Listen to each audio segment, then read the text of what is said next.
नमस्कार, मैं हूं राणा यशवंत और आप देख रहे हैं इन खबर। सुप्रीम कोर्ट की 7 जजों की बेंच ने एक बहुत महत्वपूर्ण फैसला दिया और वो ये है कि एससी एसटी को जो आरक्षण मिलता है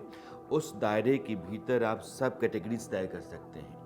कहने का मतलब ये है कि एससी एसटी के दायरे में जो भी जातियां आती हैं उन जातियों में कुछ ऐसी हैं जो बेहतर स्थिति में हैं, उनकी आर्थिक स्थिति अच्छी है बाकियों के मुकाबले। तो जो कमज़ोर माली हालत की जातियां हैं उनको आप समर्थन दे सकते हैं आरक्षण के ज़रिए, बजाय कि आप जो प्रभुत्व वाली जातियां हैं या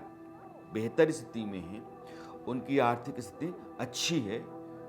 तो उनके मुकाबले कमज़ोर माली हालत वाली जातियों को आप आरक्षण का फ़ायदा दें। अब यह एक बहस का मामला था। 7 जजों की बेंच में एक जज ने मोटे तौर पर इससे अपनी असहमति जताई, लेकिन चीफ जस्टिस डीवाई चंद्रचूड़ और बाकी जो 5 जजेस थे उन्होंने कहा कि नहीं, इस पर बहुत सोचने विचारने के बाद ऐसा लग रहा है कि संविधान की जो धारा 14 है, जिसको हम राइट टू इक्वालिटी कहते हैं, उसका उल्लंघन यहाँ नहीं होता है अगर हम सब कैटेगरीज तय करते हैं तो। यानी कि यह कैटेगरी में इतनी जातियां हैं, इनमें से कुछ जातियों को आपने बाहर निकाला, सब कैटेगरी तय की, कमज़ोर जातियां हैं, इनको आरक्षण के भीतर ही आरक्षण दे दिया।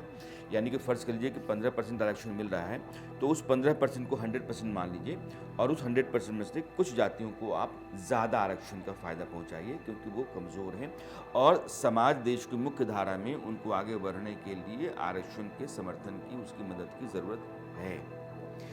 अब इससे आर्टिकल 15 और 16 ऑफ द कॉन्स्टिट्यूशन, यह दोनों भी कहीं भी उल्लंघित नहीं होते हैं, उनकी जो मर्यादा की लकीर है वो नहीं टूटती है। बेंच जो है इस बात पर भी सहमत दिखी। ये एक बड़ा फैसला है, लैंडमार्क डिसीजन कहा जाएगा सुप्रीम कोर्ट की तरफ से। जब कभी भी आरक्षण को लेकर के इंटरप्रिटेशन होगा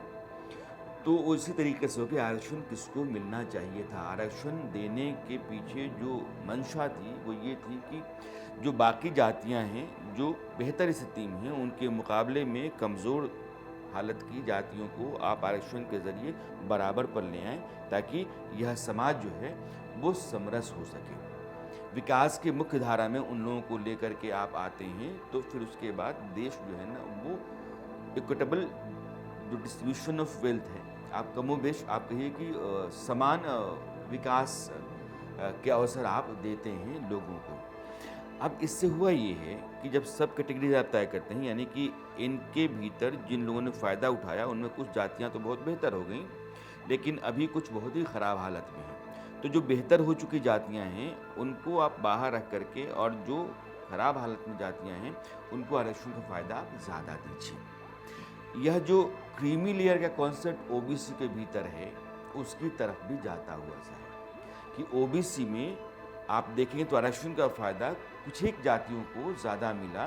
जैसे बिहार चले तो बिहार में कोयरी, कुर्मी, यादव, इन्होंने ही इसका फ़ायदा उठाया, बाकी जो जातियां हैं उनको आरक्षण का उतना फ़ायदा नहीं मिला। तो अब आप ओबीसी के आरक्षण के दायरे के भीतर ही सब कैटेगरीज तय करके कुछ जातियों को यहाँ ला करके और ये जो 100% आरक्षण है उसमें से ज़्यादा हिस्सा इन जातियों को दे सकते हैं। तो ये एक संकेत है और इसलिए मैं कह रहा हूँ कि लैंडमार्क डिसीजन है कि एससी एसटी के दायरे में कमज़ोर जातियों को माली हालत पे अगर आरक्षण का फ़ायदा ज़्यादा दिया जा रहा है तो ओबीसी के भीतर भी ऐसा होगा। यह जो निर्णय है इस तरफ संकेत दे रहा है। इसलिए आरक्षण का फ़ायदा, आरक्षण बहुत लंबे समय से देश में चलता रहा, जब से देश आज़ाद हुआ और तय ये हुआ था कि 10 साल के बाद से इसको हटा लिया जाएगा, लेकिन हर 10 साल के बाद ये आरक्षण बढ़ता चला गया और आज वो राजनीति का बहुत मजबूत हथियार हो गया है। तो कोई भी पार्टी जो सत्ता में होगी वो आरक्षण को ख़त्म नहीं कर सकती है, लेकिन ये ज़रूरी है कि अगर यह सहूलियत, यह सुविधा मिल रही है तो उन जातियों को आगे बढ़ाया जाए जिनकी दुर्दशा है, जो आज भी 75 साल देश के आज़ाद हुए हो गए हैं, लेकिन आज भी उनके खाने पीने, रहने, बच्चों को पढ़ाने लिखाने की जो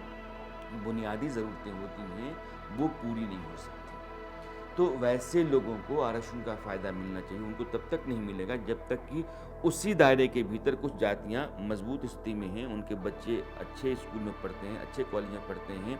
उनके पास सहूलतें सुविधाएँ हैं, तो आरक्षण पूरा का पूरा जो है ना उन्हीं जातियों के भीतर आकर के सिमट जाता है और नीचे जो जातियाँ हैं उनको उनका फ़ायदा नहीं मिलता है। तो ये जो परकुलेट करके जाता है वो बहुत कम जाता है। यह जो फैसला हुआ है कि नहीं, यह पूरे दायरे में जितनी भी जातियाँ हैं उसमें से आप एक बड़ा चंक निकालिए और सब कैटेगरी बना करके उन जातियों को दे दीजिए। तो ये जो फैसला सुप्रीम कोर्ट का है 7 जजेस की बेंच चीफ जस्टिस की अगुवाई में इस बात का संकेत दे रहे हैं कि आरक्षण अगर है भी तो वो सही लोगों, ज़रूरतमंद नागरिकों को फ़ायदे के लिए है। और ये सब कैटेगरीज इनको लेकर के एक लंबी बहस हुई कि ये संविधान के किसी प्रावधान का उल्लंघन करते हैं क्या, तो फिर ये देखा गया कि नहीं, संविधान के किसी प्रावधान का उल्लंघन नहीं करते हैं। इसलिए सब कैटेगरीज बना करके आप आरक्षण का फ़ायदा कुछ खास तरह की जातियों को एक दायरे के भीतर जो हैं दे सकते हैं।